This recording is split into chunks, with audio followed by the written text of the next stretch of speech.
Hollywood's silent film era gave rise to the first movie stars, stars who built some truly incredible mansions just a short drive away from the studios and backlots. Hi everyone, Ken here. Hit that subscribe button and let's explore this house. This video is brought to you in part by Victorian Society in America. More on them later. In the early 1900s, Hollywood was little more than a quiet neighborhood on the outskirts of Los Angeles, complete with dusty roads, farmland, and a handful of hopeful filmmakers. But it didn't take long for Hollywood's sunny skies and open landscapes to spark an entire industry. By the 1920s, the once sleepy community had transformed into a bustling movie capital where the magic of silent cinema first captured the world's imagination.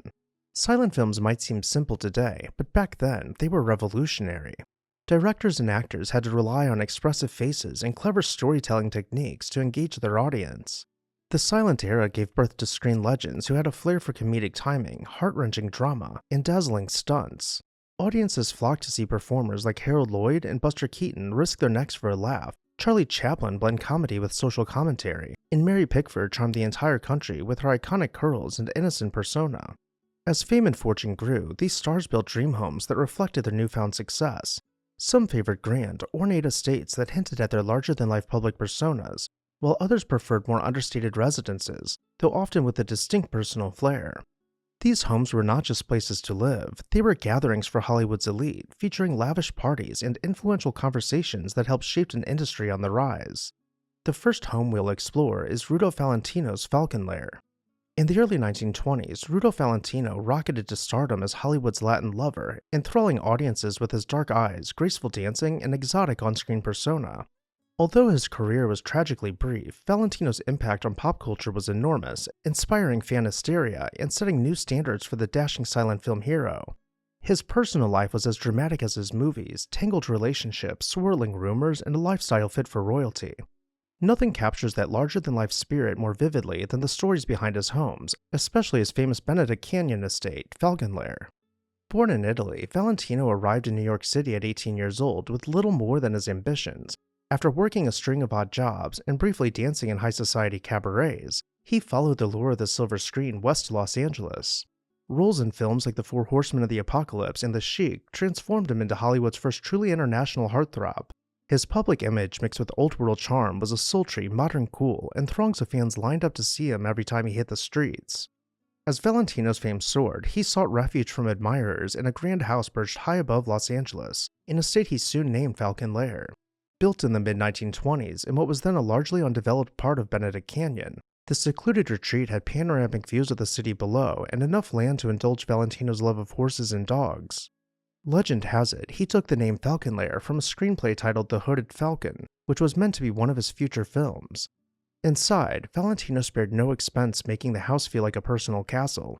He decorated rooms with medieval swords, European tapestries, and heavy carved furniture he had collected from his travels. A library brimming with classic literature, a Spanish-influenced courtyard, and elaborately tiled floors added to the home's exotic mystique. Beyond the main residence, the estate featured extensive stables, both for his prized Arabian horses and for the security dogs that roamed the grounds each night to discourage uninvited visitors. Though tucked away, Falcon Lair drew plenty of star-studded gatherings. Fellow luminaries like Gloria Swanson and Douglas Fairbanks dropped by, often driving up winding canyon roads to mingle behind Valentino's gates. The decor left quite an impression on guests. Ornate armor stands, plush red velvet drapes, and the spectacular hillside gardens showcased Valentino's taste for the grand and dramatic. Valentino's unexpected passing at just 31 years old sent shockwaves through Hollywood. Fans mourned en masse, and the massive estate was eventually sold off to cover debts. Over the decades, Falcon Lair passed through many hands, with most of the original house being torn down in the early 2000s. Thankfully, demolition didn't impact the legacy of our next star. Charlie Chaplin may best be remembered as the Tramp, the silent film character whose bowler hat and cane quickly became one of the most famous silhouettes in movie history. Yet behind the on-screen persona was a groundbreaking filmmaker who turned pantomime into poetry, brought gentle comedy to deeper social issues, and helped cement Hollywood's early fame on the global stage. While Chaplin's talent took him across the world, two remarkable places best showcase where he spent his private hours: Moorcrest in Los Angeles and the Manoir de Bonn in Switzerland. Before we check out his mansions, a quick word about the sponsor of today's video, Victorian Society in America. Are you captivated by historic architecture? Want to explore, learn, and dive even deeper into the past? With the Victorian Society in America, You'll have the chance to travel to American cities and tour stunning 19th century buildings, pursue learning through internationally acclaimed summer programs in American cities and abroad, including Chicago, Newport, and London to name a few. Additionally, members will enjoy a free subscription to 19th Century, the semi-annual publication packed with articles on art, architecture, preservation awards, and book reviews. Visit the website below in the video description and become part of the Victorian Society in America today. Thank you, Victorian Society in America, for sponsoring today's video. Now back to our tour. Moorcrest sits high in Beechwood Canyon, an area known for its early bohemian enclaves and creative spirit. Built in 1921 for the Theosophical Crotona colony, Moorcrest was designed by Marie Russick, one of the few female architects of her time.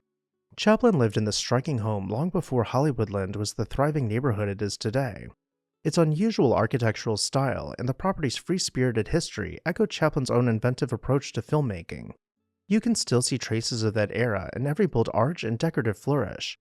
After Chaplin left, the property gained another star resident in Mary Astor, famous for the Maltese Falcon, adding further layers to its Hollywood pedigree. Even today, Moorcrest continues to be called home by the stars. Across the Atlantic, Chaplin spent his final 25 years at the Manoir de Bain, perched above a picturesque Swiss village. He had departed the United States amid controversy in 1952, seeking a more peaceful existence. At the manor, he found exactly that: fresh air, family gatherings, and stunning views of Lake Geneva and the Swiss Alps. But Chaplin was no recluse. He continued to write and compose music for his films from a home office brimming with ideas, hosting luminaries like Marlon Brando and Truman Capote in its elegant rooms. Today, the estate is preserved as Chaplin's World, a museum that lovingly tells the story of his life and career in the very halls where he once strolled. Though Chaplin is arguably iconic in every way, the golden age of cinema was led by the world's first superstar at what was called the Versailles of Hollywood. In 1897, the star who would become Marion Davies was born Marion Davies. She was the daughter of a New York lawyer and grew up in a strict household. By the time she was school-age, she had been sent off to live in a religious convent, far away from any distractions. Regardless of her parents' efforts to keep her on the straight and narrow, she had ambitious dreams of becoming famous. She ran away from the convent and changed her last name to become a chorus girl, and as a teenager saw her first role in a Broadway musical. In 1916, at the age of only 19 years old, she caught the eye of William Randolph Hearst, who was 54 years old. Even though Hearst was married, he had to have Marion, but not just for love, he wanted her talent. From this point on, Marion would become Hearst's mistress for the rest of his life. He moved her into a palatial mansion in Manhattan to carry on their affair, but this meddling did not stop there. Hearst seized Davies' career, founding Cosmopolitan Pictures to create more roles for her on the silver screen. He hired paparazzi to follow her around and write about her day-to-day activities for his newspapers, and brought up billboards to plaster her face around Times Square. By 1924, she had become the #1 female star in the box office, and in just a few short years, she had gone from a runaway church girl to the biggest star in Hollywood. Her time in the spotlight led to her earning a fortune, though Hearst made sure to pay for just about everything, including the Versailles of Hollywood. Under the direction of architect Julia Morgan, the same architect who had designed Hearst Castle in San Simeon, a sprawling 110-room party house was constructed on Santa Monica Beach. With 55 bathrooms, guest wings, and several dog kennels, her oceanfront pad became the center of the social scene during the Jazz Age. Marion had a love for historic styles and made sure her home reflected the best of the past. Walking inside, you would be greeted by a grand hall with 2 staircases mirroring each other behind fluted columns, turning at their landings to converge on the 3rd floor with large windows overlooking the surf as each sunset flooded the stair hall with golden light. Her library was finished out with wood paneling concealing built-in bookcases and overstuffed furniture mirroring the patterns found in the ceiling's ornate plasterwork. Her parlors were gilded with gold accents, delicately placed on wood-paneled walls above a chevron floor holding enough antique chairs to ensure every guest had a place to rest. Her parties would spill out onto the beach, with hundreds of guests being catered to by a permanent staff of 32 people. Regularly entertaining such large crowds required a remarkable amount of space for servants. She had several kitchens and pantries in each wing of the house, such as this one, where we can see her fine collection of china behind glass cabinets. But each feast was primarily prepared here under the direction of her private chef, using state-of-the-art appliances in a room that Marion probably never set foot in. Despite such lavish amenities, the dining room was meant to be a more intimate space for entertaining only a handful of close friends. Perhaps the most famous event to ever happen at her house was when Hearst rented a carousel from the Warner Brothers. When it arrived at the house, it did not fit where it had been planned to be placed, so Hearst instructed that several walls of the house be removed, offering to have them rebuilt after the party. When Hearst passed away in 1951, he left Marion a controlling stake in his company, but she did not accept her inheritance. She approached Hearst's widow and offered to sell her the millions of dollars worth of shares for just one symbolic dollar. Without Hearst to control her finances, she began investing in real estate, which made her wealthier than she could have ever imagined. But she already had more than enough money and turned to philanthropy, donating millions of dollars to children's hospitals and even established the Children's Clinic at UCLA, which has since been renamed the Mattel Children's Ward. Unfortunately, her time was cut short by a stroke in 1956, and she eventually ended up passing away a few years later in 1961.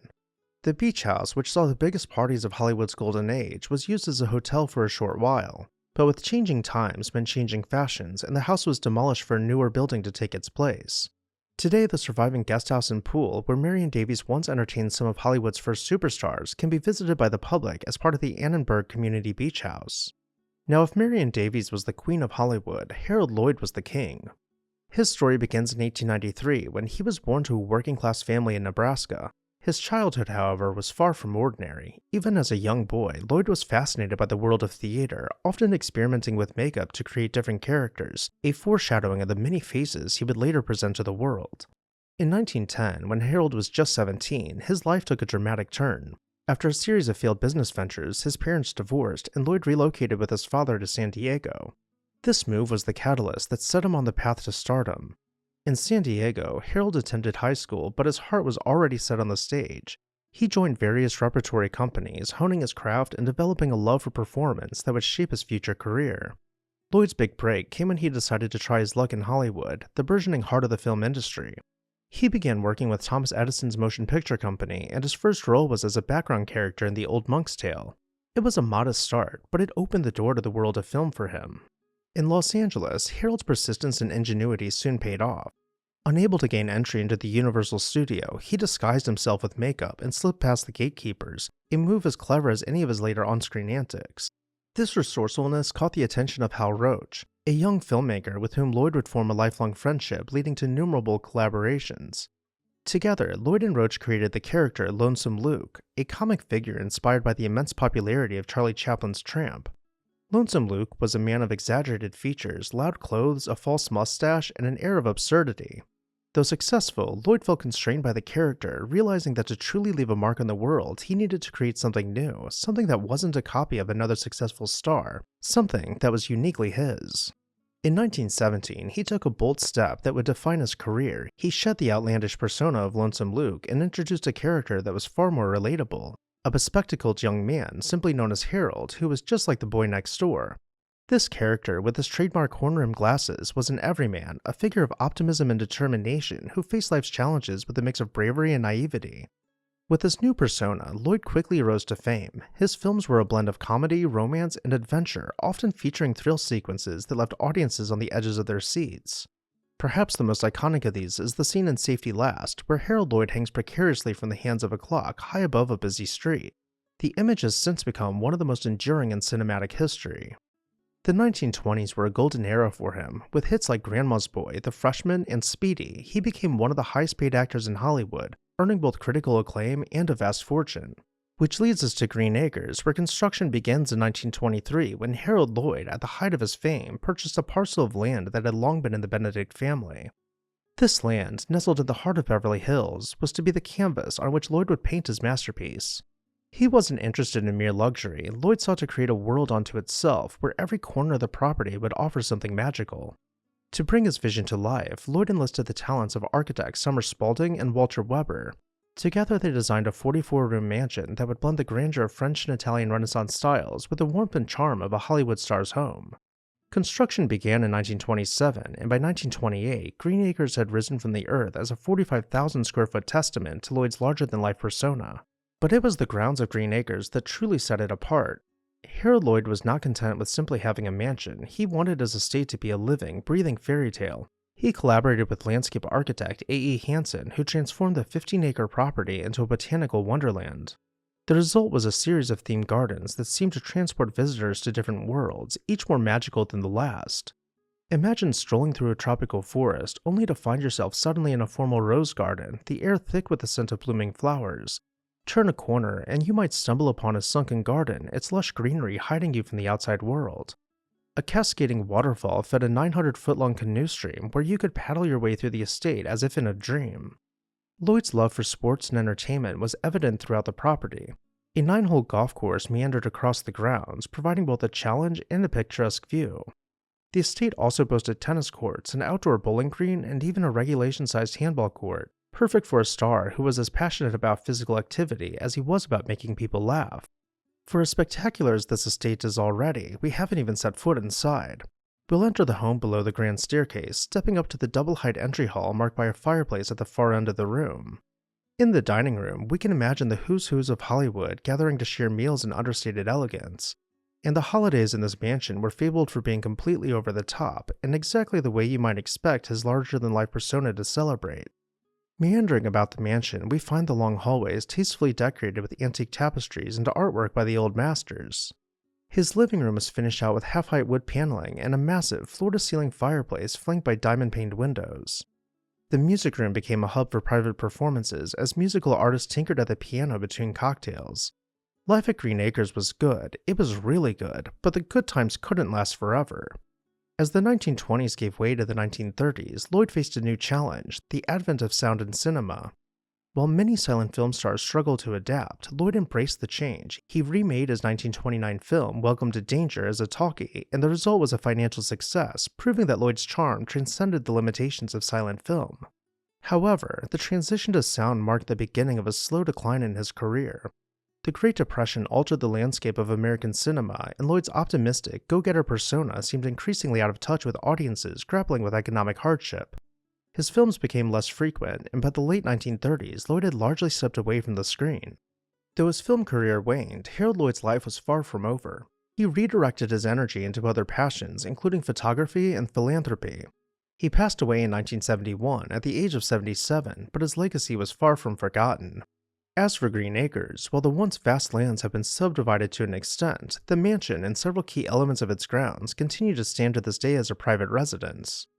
While Harold Lloyd employed special effects and elaborate sets to give the illusion of danger, Buster Keaton preferred to be thrown into some truly sticky situations to face some real action.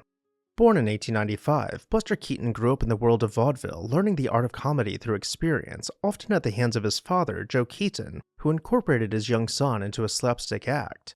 The family act, known as the Three Keatons, was centered on a rough-and-tumble antics between father and son. Buster was tossed around the stage, slammed into scenery, and thrown into the audience, much to the delight of spectators. Despite the physical nature of the act, Keaton was rarely injured. His secret? He had a remarkable knack for falling just right, and that talent would serve him well in the years to come. By the time he was a teenager, Keaton had perfected his trademark deadpan expression, known to the audience as the Great Stone Face.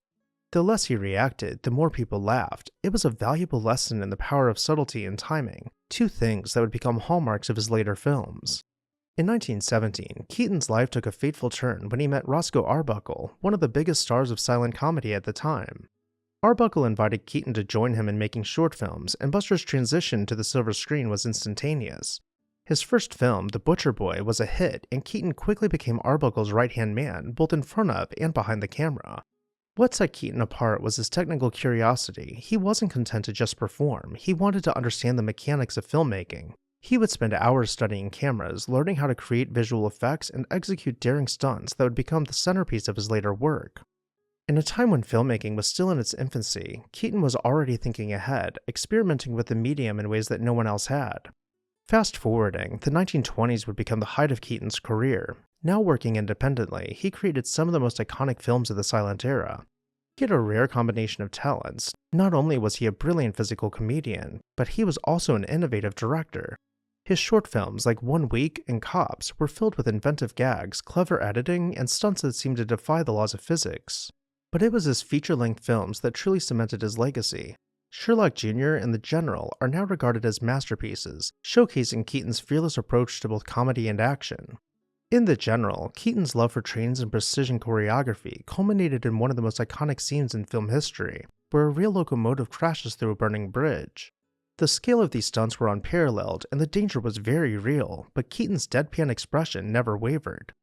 With so much success, you would think that he would have been having the time of his life, but there was one major mistake he had made that was dragging him down. Back in 1921, he had married silent film star Natalie Talmadge, who was widely known as a diva, to put it politely. She came from a family of movie stars and was irrationally competitive with her sisters, but we'll get to that in a moment. Following their marriage, the couple rented number 59 Westmoreland Place in Los Angeles, a charming Tudor revival mansion which had been built a decade earlier in 1909. While not many photos of the house were ever taken, Buster Keaton did use the home as the filming location for his film, The Electric House. While the interior of the home was doctored with special effects, what you are seeing is exactly how the stair hall appeared while he lived here, minus the escalator part. Even the pool that Keaton splashes into was actually in the backyard. Back in the stair hall, a pair of pocket doors to the right side of the staircase will lead us into the billiards room. The billiards room doubles as the library with built-in bookshelves and rich wood paneling. The film is rather amusing as it showcases some practical and nonsensical inventions in this room, but gimmicks aside, this is the furniture and how his house was styled. Going back into the stair hall, we'll travel through the pocket doors opposite the billiards room to find the dining room. Comically, guests are presented their dinners on a rotating toy train track, which supposedly comes from the kitchen. Of course, at this point in his career, the live-in servants would have brought each course to the table, hopefully avoiding mishaps like this. Even though the kitchen has been fashioned with a prop conveyor belt over the countertops, this one detail aside, we get a really good look at how kitchens in this time period were used, though hopefully, his cats played no part in food prep. Upstairs, we are invited to see the Keaton's bedroom and ensuite, and while the tub would have been stationary, he really did have a Murphy bed that wasn't known to fold itself away while his wife sat on it. The Electric House is available for viewing in its entirety on our members page, where you can watch it in 4K quality if you want to see more. But getting back to it, from here the couple went on to purchase a house in South Ardmore in Los Angeles, but sold it after only living in it for 10 months. They decided to head up to Muirfield Road and purchase another house, which they didn't stay in for long either. All the while, Buster secretly began construction on a lavish Beverly Hills mansion to surprise his wife. Even though the estate boasted over 10,000 square feet, his wife refused to move in, comparing it to her sister's houses and saying it was too small and didn't even have enough space for live-in servants. They never officially did move in, using it more for parties and filming before eventually selling it, which was probably for the best because Keaton's meteoric rise came crashing down in the late 1920s when he made what he would later call the worst decision of his life, signing with MGM. At MGM, Keaton lost the creative freedom that had been the cornerstone of his success. The studio's strict control meant that Keaton no longer had the ability to direct his own films or conceive his own gags. The physical comedy and intricate stunts that had defined his career were replaced by formulaic plots and sound stages that stifled his creative genius. Compounding this professional struggle was his personal life. His marriage was falling apart, and the stress led Keaton down a path of heavy drinking. By 1933, he had not only lost his contract with MGM, but was also embroiled in a messy divorce that left him emotionally and financially drained. For many, this would have been the end of the road, but Keaton wasn't done yet. After years of battling alcoholism and navigating the challenges of Hollywood, he found his way back to work in the 1940s. He remarried into a love-filled relationship with Eleanor Keaton, found sobriety, and began making a comeback, not as a leading man, but as a respected figure in the world of comedy. During the later years of his career, Keaton made guest appearances in movies and became a beloved fixture on television. Though the days of elaborate stunts were behind him, Keaton still possessed the same quiet genius that had captivated audiences in his youth. In 1956, without his pretentious ex-wife, he and Eleanor purchased a comfortable house where they could grow old together and enjoy each other's company and their many hobbies. Buster Keaton passed away in 1966, but his influence never faded.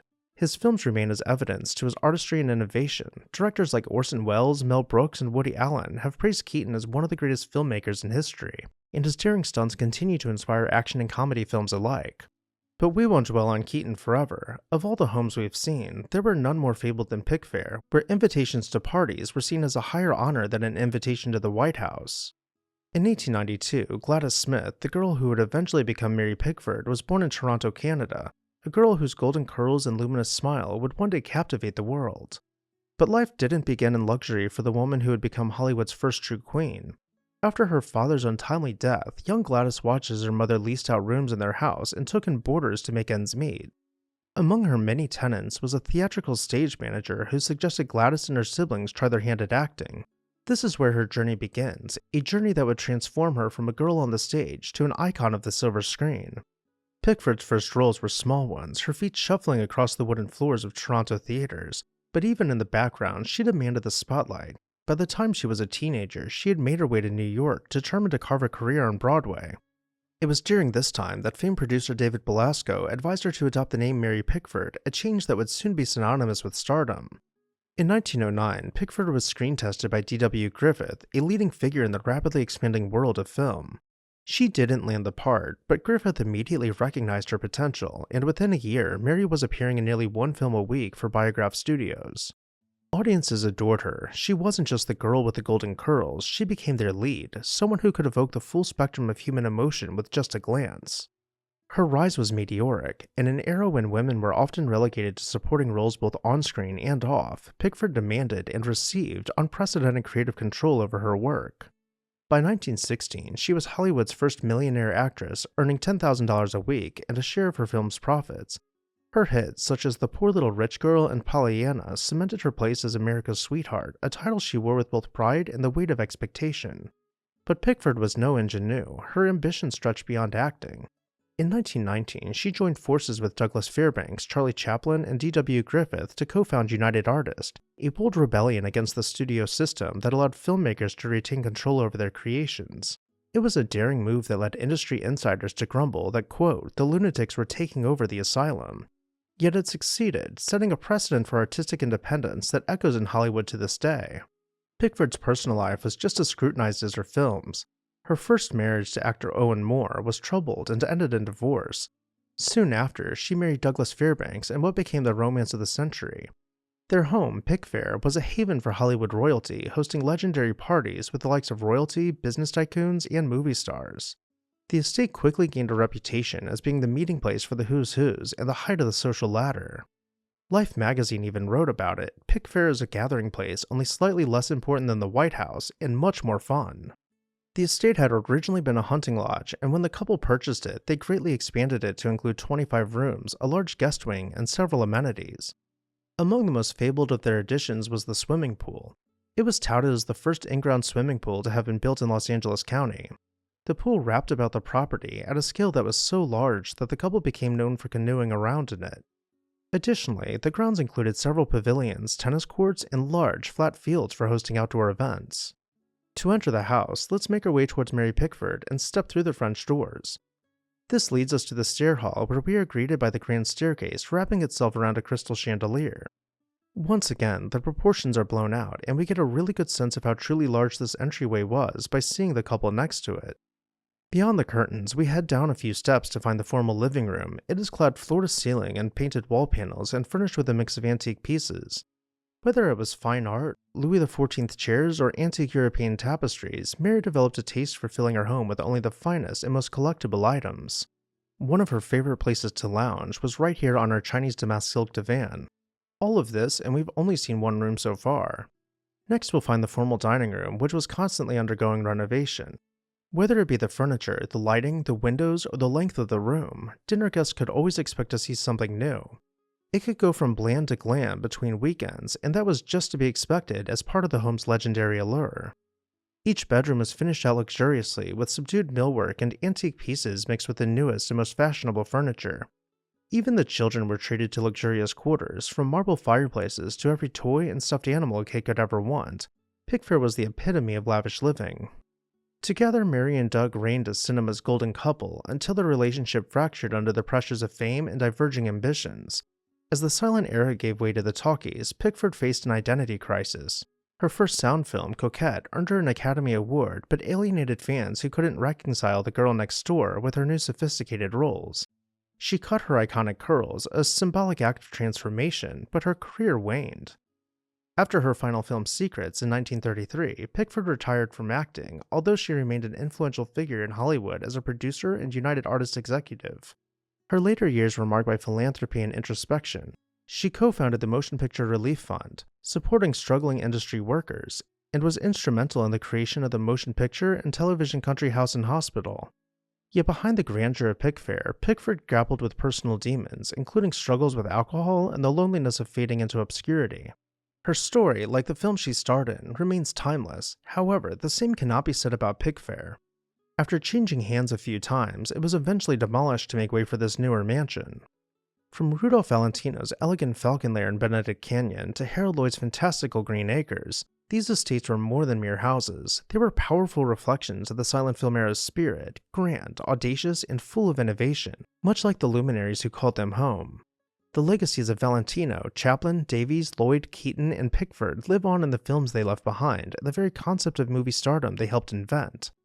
Though decades have passed since their heyday, the magic still lingers.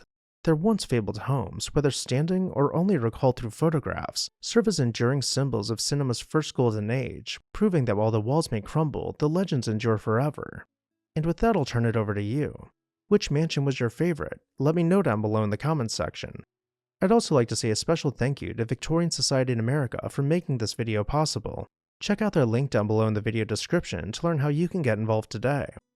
As always, thank you all for watching, make sure to like and subscribe, and I'll see you next time on This House.